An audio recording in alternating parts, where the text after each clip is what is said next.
Josh Greene. He's the publisher and editor of Wine and Spirits in New York. So Josh, we just had a fantastic week together, and it would be great, especially after we did this amazing seminar panel this morning, for you to give a little comment about the American perspective, specifically from the viewpoint of someone who's a publisher, critic, commentator on the world of wine. How you see the really keen interest in the wine trade, focusing on China, mainland China. The keen interest in the wine trade focusing on mainland China. I think that our country really hasn't begun to focus on mainland China at all. I know that the French have tremendously and done a very effective job in reaching the Chinese market. I think that the very high end of California has been looking at China and trying to break into China. But one of the things, for instance, that I saw when I was over there a few years ago was the difference between the price of Vintner's Reserve Kendall Jackson wine and Lewin Estate Art Series Chardonnay. And they were basically about the same price. Yeah.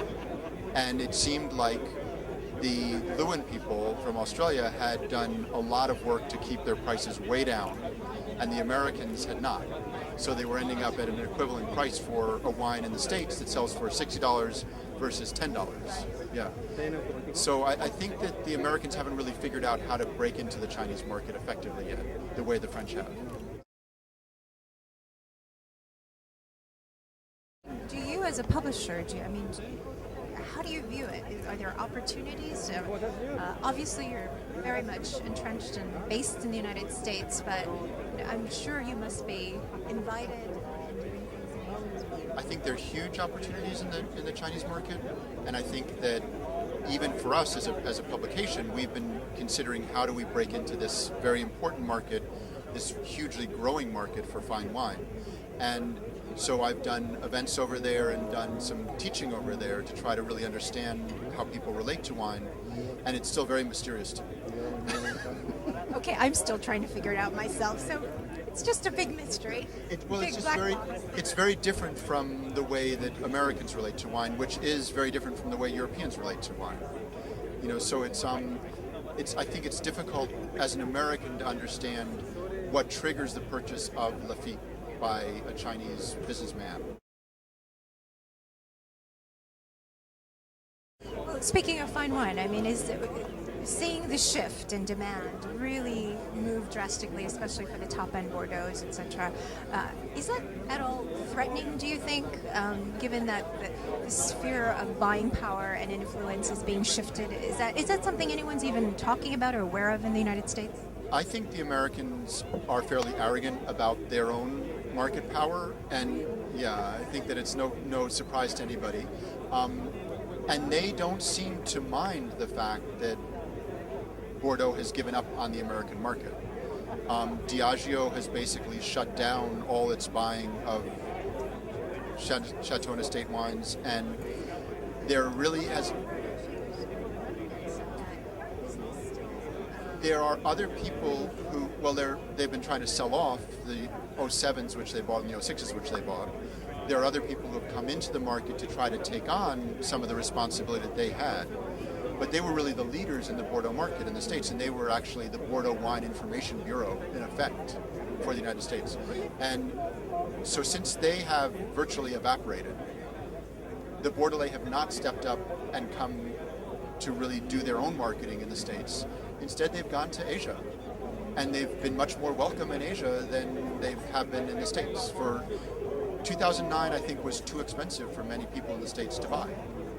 And even though it was all the U.S. auction houses and the big companies in New York have all said, oh, we've sold through all the 09s, and it was no problem even though the prices were so high. You don't believe it? My sense is they didn't buy a lot of it.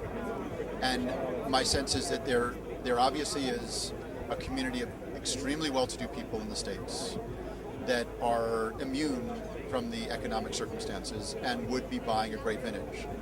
But I don't think it had anywhere near the depth of distribution that the 2005s had And I think that over time, unless we develop a more secure market for fine Bordeaux, much of it will continue to move to Asia because there's a very thirsty market for it over there. Is that at all threatening? Does it present challenges, or is it? The main challenges for us, we have always done a Bordeaux tasting in New York on release of the wines. It's become more and more difficult to do that because nobody has the wines. And now really to do a Bordeaux tasting, I have to go to the Entrepreneur, which I don't really find useful in the same way that having the bottled wine, and for the Bordelais, it's not so useful for us to do that because they've already sold all their wine. They're finished with it. But it's really valuable for the trade to actually get to see the wines out of bottle, lined in New York. It's hugely valuable for the trade. Not doing tastings in New York on a regular basis? They are, but it's not blind, and so UGC has provided us with wine to do it. But we used to be able to readily get all the firsts, all the top Pomerol, all the top Sauvignon, but now we really have to struggle, and it takes us much more time to do that because there really isn't the network of importers that there had been. Thank you very much, Josh. Thank you.